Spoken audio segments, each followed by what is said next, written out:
Hello everyone. Today we will discuss about the third chapter of civics named the Union Government. If you remember, we had learned about the democracy in first chapter where we had learned about the parliamentary system. Then in second chapter we had learned about the legislative, right, the legislative system. And in the third chapter we will learn about the union executive. Remember, we had already discussed the three important pillars of democracy: legislative, executive, and the judiciary. So, in second chapter, we had come across the information about the Indian Parliament that handles or that follows the legislative. Even now, we will discuss in this chapter about the executive. So, you can see this graph, which can easily it's very much clear that in our union government we have legislative and executive. Legislative belongs to the parliament, that is the Lok Sabha and Rajya Sabha, and the executive that belongs to the prime ministers and the council of ministers. The council of ministers are a team of the ministers that handles the different department like education minister, health minister, defense minister, agriculture minister, transport minister, so on. So, in the second chapter, we learned about the union legislature, which included the structure and functioning of the parliament. And in this chapter, we will learn about the union executive. Okay? So, structure of the union government. So, you had seen the structure of union government. Who is above both legislative and executive? President. President is above the both legislative and executive. Then below president, we have two different, you can say, branches: legislative and executive. Legislative belongs to parliament and executive belongs to the ministers. Correct? Legislative is to make the law and executive is to implement the law.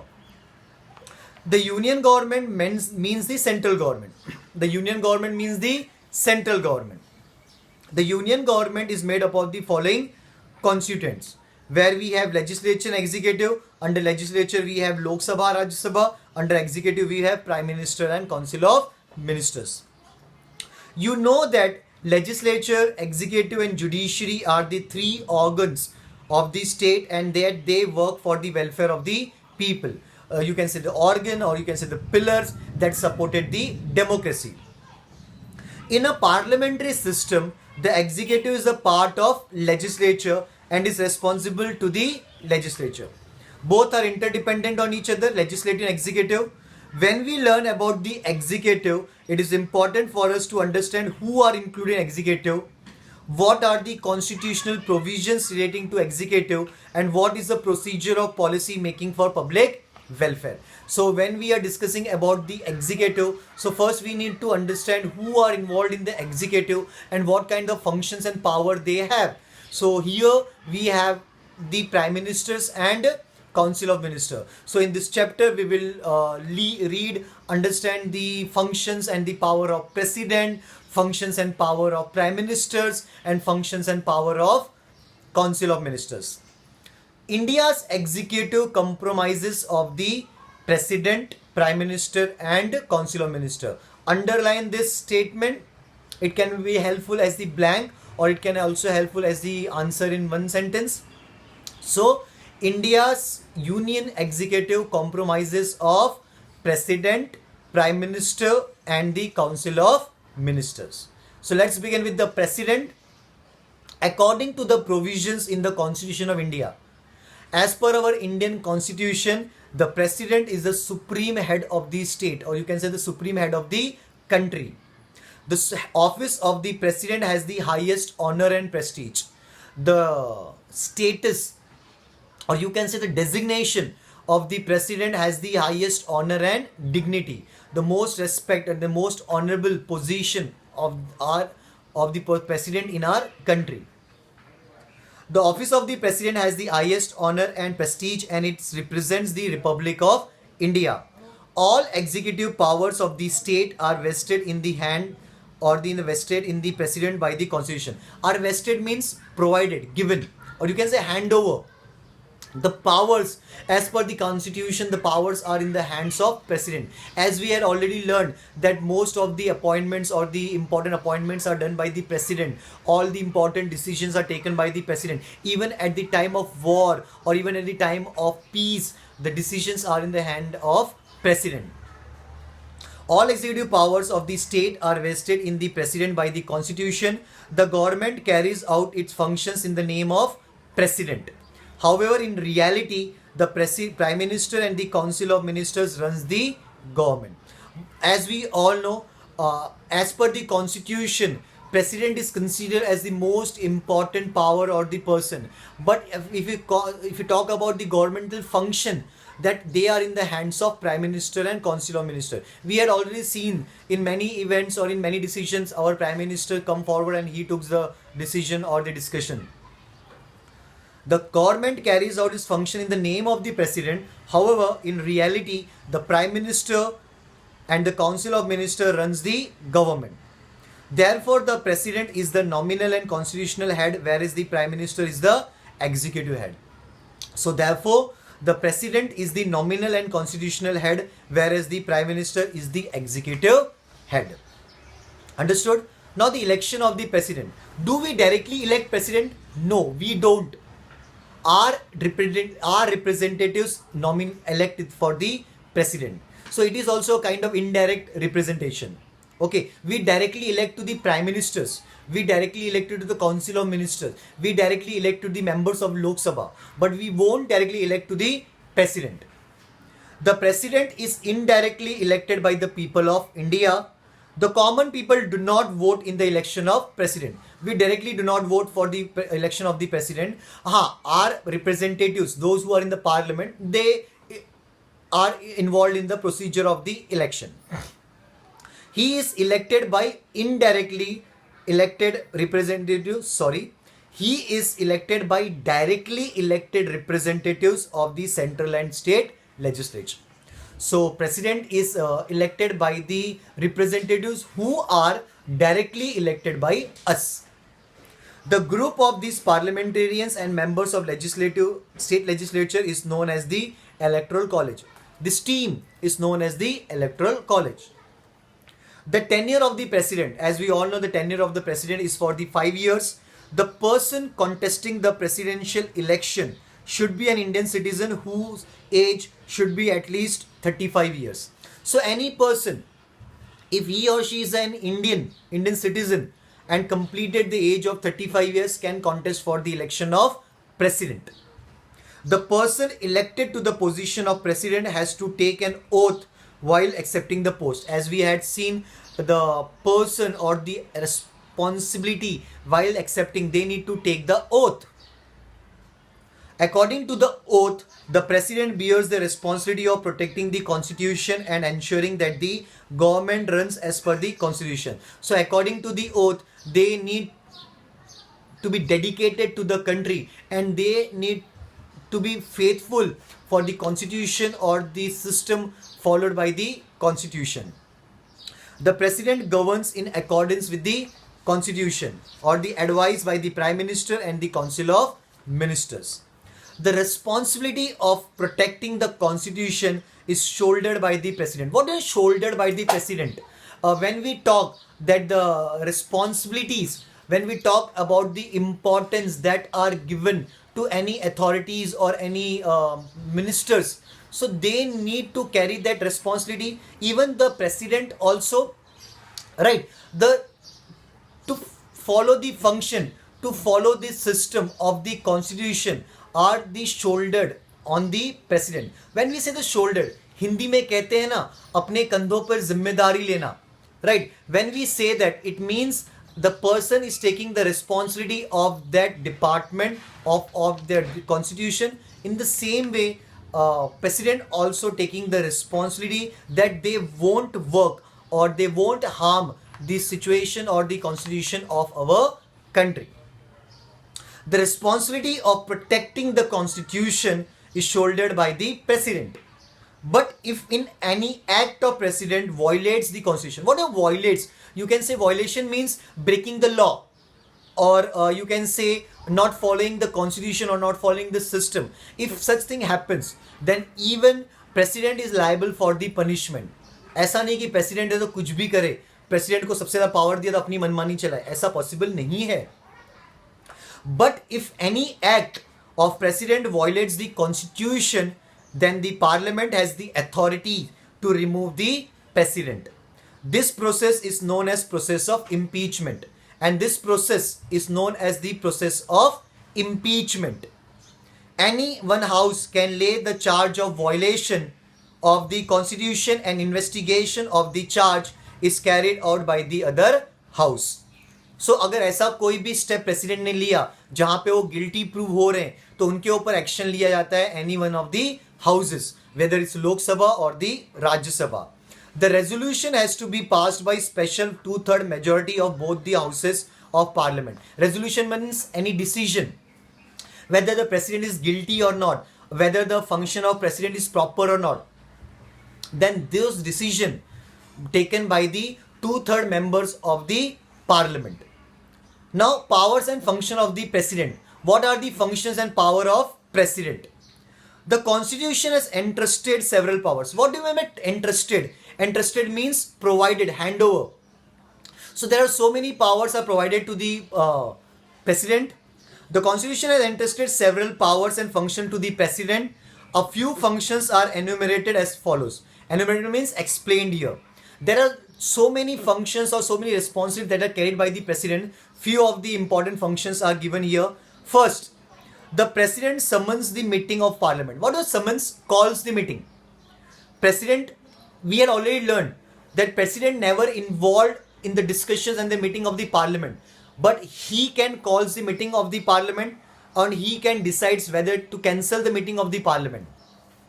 The president summons the meeting of parliament, prorogue the session of parliament. Prorogue session means he can stop the session and he can even cancel the session. If president feels the parliament won't function in a proper manner or they are not following the constitutional system, then president has the authority to cancel the meeting or the session.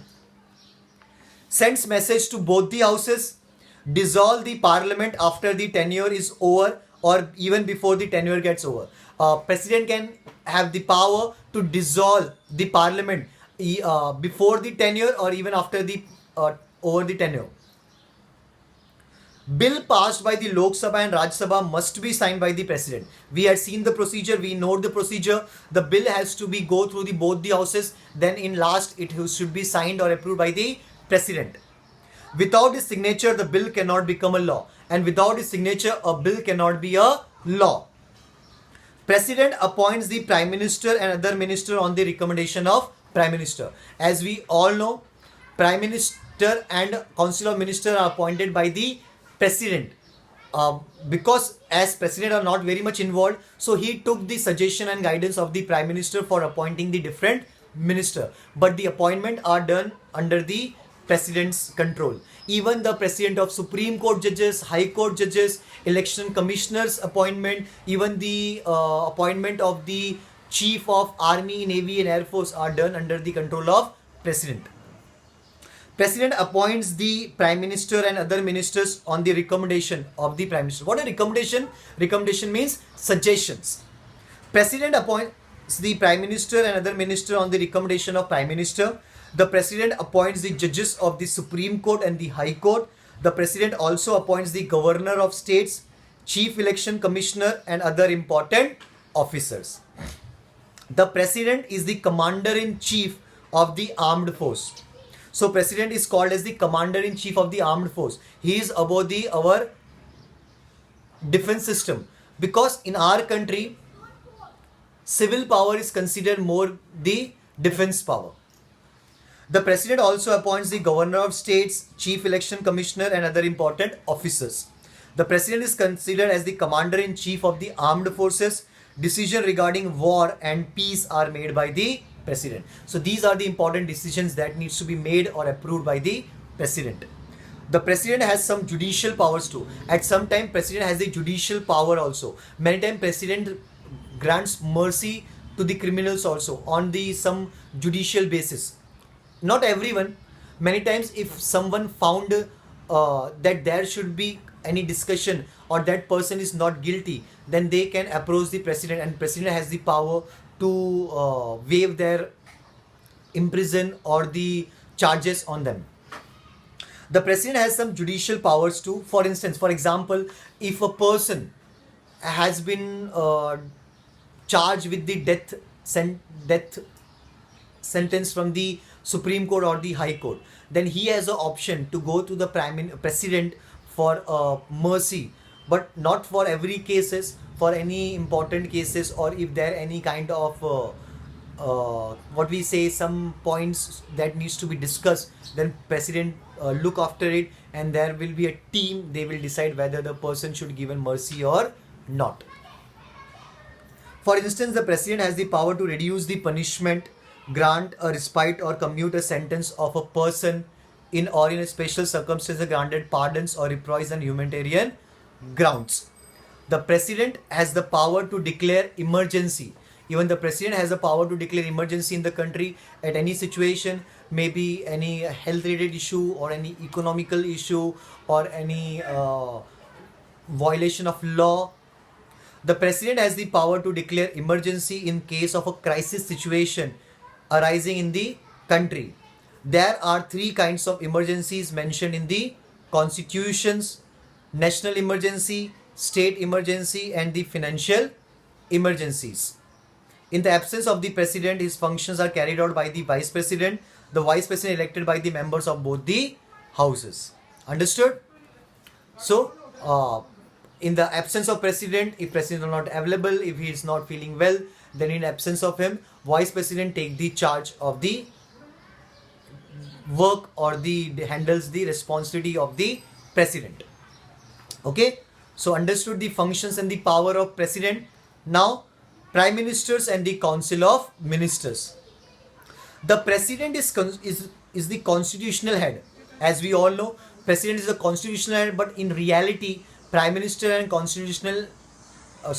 prime minister and council of minister handles all the work. The president is the constitutional head. However, in reality, his powers are nominal, and the prime minister along with his council of ministers is responsible for the administration. We will now see the role and function of the prime minister. Now we will discuss the role and the function of the prime minister along with the council of ministers.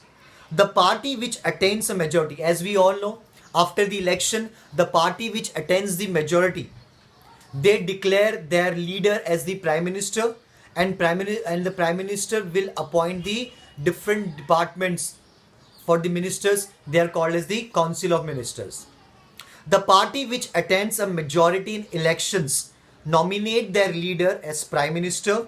The council of ministers is then formed of trustworthy colleagues from within the party, and after that the trustworthy colleagues, trustworthy means on whom the department or the government can trust, because they have to make a good team, they will work accordingly now. The prime minister and the council of minister must be member of the parliament. Yes, it's very much important. The prime minister and the council of minister must be the member of parliament. In case if they are not the members, they are required to get elected to be the parliament within 6 months of their appointment. For example, if the leader of any political party lost the election, okay,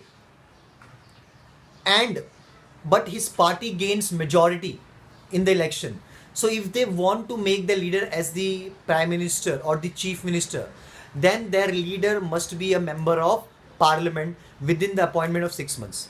Understood? Just giving example, don't consider for any political party. Right now we know Narendra Modi is our prime minister. He belongs to Bharatiya Janata Party and he is the leader of Bharatiya Janata Party. So we know in last Lok Sabha election, Bharatiya Janata Party got majority and they declared their leader as prime minister. But if in case Bharatiya Janata Party got majority, but if Narendra Modi won the election, if he lost the election, at that time if Bharatiya Janata Party or the team wants to make him the prime minister, then he needs to elect as the member of parliament within the period of 6 months by different constitution or by different territories or any different elections. Okay. The prime minister and the council of ministers must be the member of parliament. In case if they are not the members, they are required to get elected to the parliament within 6 months of their appointment. The government in reality is run by the prime minister and the council of ministers. This means that the real executive powers are vested in the prime ministers and the council of ministers. Okay. Understood? Now the functions of Prime Minister. What are the functions of Prime Minister? The foremost task. What is the foremost? The most important. Task means responsibility. After appointing as the Prime Minister, the most important responsibility of the Prime Minister is to appoint a team, to appoint a group of leaders. They are called as the Council of Ministers. The foremost task of the Prime Minister is to form his Council of Ministers. While doing this, the Prime Minister gives priority to trustworthy colleagues while considering their administrative experience, governance skills, efficiency and technical expertise. And when government will decide to give power or department to any leader, considering the experience, his technical knowledge, or even the capability, or you can say the efficiency. Efficiency means effectiveness, right? After deciding upon the members of the Council of Ministers, the Prime Minister allocates portfolios to them. What do I allocates portfolio to them? Portfolios with the responsibility. Once they decided which leader will handle which department, then President will provide him the responsibility. After providing the responsibility, will the President will be free? No. President needs to keep a check on these departments or the leaders whether they are functioning properly or not. The Prime Minister leads the Council of Ministers. The Prime Minister chairs all the meetings of the Council of Ministers. Since the Prime Minister has the responsibility for all the department, right? For example, a person is appointed as the Education Minister, a person is appointed as the Defense Minister, or a person is appointed as a Health Minister. So they will look after the department, but President will always connect with them, always keep a check on them, always have a meeting with them, so that there should be a betterment and there should not be any communication gap between President and the between the Prime Minister and the Council of Ministers. After allocation of portfolios, what do you mean by allocation of portfolios? Allocation of portfolios means handling the responsibilities. The Prime Minister has to maintain coordination in the work of various departments, facilitate cooperation amongst the department, supervise the working of these departments in order to maintain efficacy and efficiency, etc. So there should be certain kind of improvement. There should be a better, you can say, functionality. So that's why President always keep an eye on the different departments or the leader of the different departments.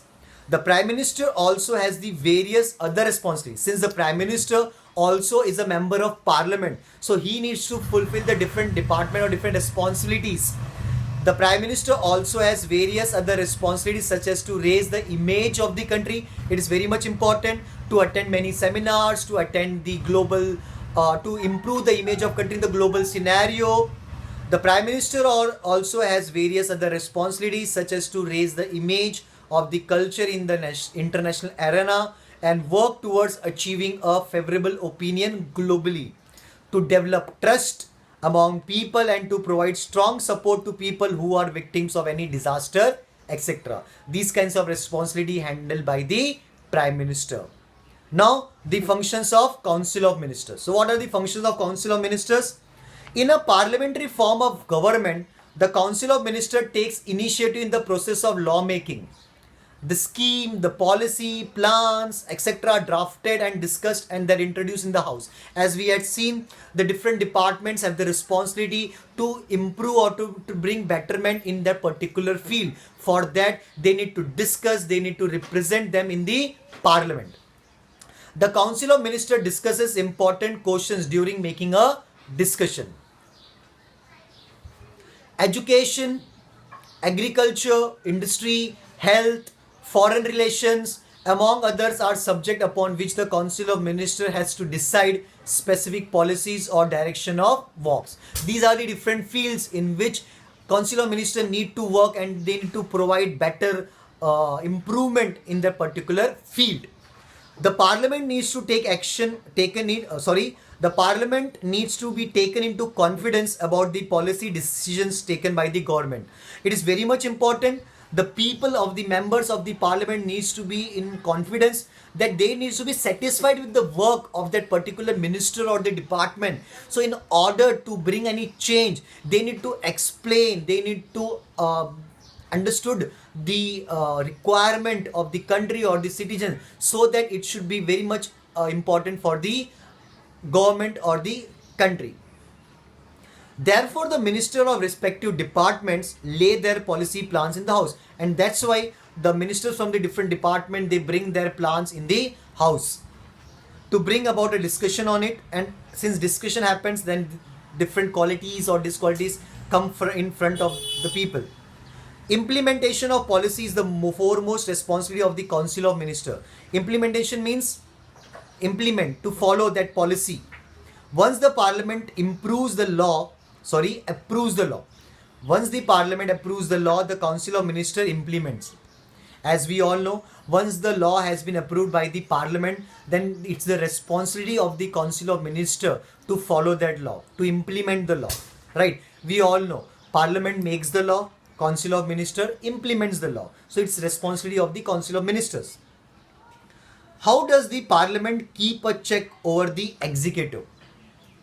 So, how does the parliament keep a check over the executive? What are the procedure on which way parliament keep a check on the executive?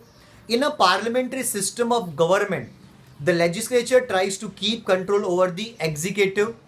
The Council of Ministers, the control is exercised in the law making or policy making process, implementation of policies, and even after that, a few ways of exercising control are. What are the different process or functions in the parliament to keep a check on the functions of the Council of Ministers? Discussions and debates, right? Debates and discussion among the members of the House are an integral part of the lawmaking process. So it's very much important. These debates and discussions help the members to scrutinize the policy, proposals and law and point out the shortcomings. Shortcomings means any defects. These discussions are essential for creation of healthy law, because discussion is very much important to make a healthy law, to make an important law. Question hour. When you know about question hour, there is a session in the parliament where the members can question on the different aspects. During the parliamentary session, the proceeding of the House begin with the question asked by the member of the House. The concerned ministers are supposed to give satisfactory answer to this question. Question hour is one of the most effective ways of keeping a check over the Council of Ministers. So it's the most effective way to keep a check on the Council of Ministers. During question hour, members criticize the government. Criticizing means not saying any bad thing about the government, but to find the any wrong thing or wrong steps that had been taken, to point out on the process. So the criticize is not always the wrong thing. During question hour, members criticize the government and ask question on various issues. Sometimes when a member is not satisfied with the answer of the minister, argument take place. And when the members are not satisfied with the answer given by the minister, so they arguments take place. And occasionally members walk out of the house. Many times they walk out of the house, or they ignore the session or the meeting of the parliament, or enter into the well of the house and give slogans to record their protest. Enter into well means it is a side. In a corner in a parliament, they go to the in a corner. It means they are not happy with the discussion or the decision. So it means they're gone to the well. Actual well नहीं होता है वहाँ पे. जैसे एक oppose करने के लिए एक स्टेप होता है कि वो लोग कैसे हम लोग for example, if not any set with any meeting or discussion, then we step out from that. So in this way they come from this discussion or the meeting. 0 hour. What is 0 hour? During the parliamentary session at 12 noon, it is called as 0 hour. During the parliamentary session, the period around 12 noon is called 0 hour. During this period, any question of public importance can be raised and discussed. At that time, any question can be raised or discussed. So these are the effective way from which there should be a check on the ministers. No confidence motion. What is a no confidence motion? It simple says that when we don't have a confidence on the government, then we will step out. We won't support the government. Right? This is one of the most effective way to keep a check on the Council of Ministers. The government stays in power till it enjoys the support of majority in Lok Sabha. If the member of parliament withdraws this support, it may lead to loss of majority and government cannot stay in power. The members of the house can move in no confidence motion by simply expressing we do not have confidence in the government. When they simply don't have any confidence or support to support the government, they simply say that we don't support the government, and they will pass a no confidence motion. So for example, as we know, more than 50% a majority makes the government, then the majority can decrease, then the government will collapse. If the motion is passed with majority, suppose the council of minister has to resign. So in this way, there was an effective check on the council of minister, or there should be a proper function with the help of parliament. Understood? Let's begin the exercise. First, we have given the option, just we need to find the correct answer. In India, the executive power is vested in the hand of president. The tenure of the president is of 5 years. The council of ministers is led by the prime minister. Yes, the council of ministers led by the prime minister. Find and write. Answer is a kind of answer in one word. The prime minister, the president, the council of ministers are called as the executive. They are called as the union executive. During the parliamentary session, the period around 12 noon is known as 0 hour. During the parliamentary session, 12 noon is called as a 0 hour. Write on following concept in your own words. The impeachment process. As we all know about the impeachment process, we learned in the case of president, it's on the page number 76. The responsibility of protecting the constitution is shouldered by the president. But if any act of the president violates the constitution, then parliament has the authority to remove the president. This process is known as the process of impeachment. Okay? You can also add your own words. Next is no confidence motion. As we have seen, when the council of ministers are not giving the satisfactory answers, or when the members are not supporting to the government, then a no confidence motion has been passed, which won't give proper support to the government. On the same page we have. Then we have a jumbo ministry. What is jumbo ministry? Jumbo ministry is the page number 77 in the do you know section. You will see a blue box. What is jumbo ministry? Jumbo ministry is simple, a huge ministry. Jumbo, we always say jumbo compared to the elephant, in a huge. This refers to the huge council of ministers. There was a trend to keep large council of ministers in our country. Later, a constitutional amendment was made to limit the size of the council of ministers. As per the amendment, the number of ministers in the council should not be more than 50% of the total number of members in the Lok Sabha. Okay? That is called the jumbo ministry. Understood? Any doubt till here? Clear with the concept? Next, enumerate the functions of the council of ministers. So there are so many functions of council of ministers on the page number 77. You should write your answer in the point wise. How does the parliament keeps a check on the executive? On the same page we have different points. On the page number 77, both the answers. Now complete the concept chart. On the concept chart, we need to mention the function of the president. What are the functions of president in India? Here we have on the page number 76 the functions of president, right? Different points we have. You can write your own way depending upon the marks. Okay, understood? The union government or the union executive. In union government we have two, legislative and executive. So we had learnt about the executive and we had learnt about the legislative. Understood? Clear everyone? Thank you.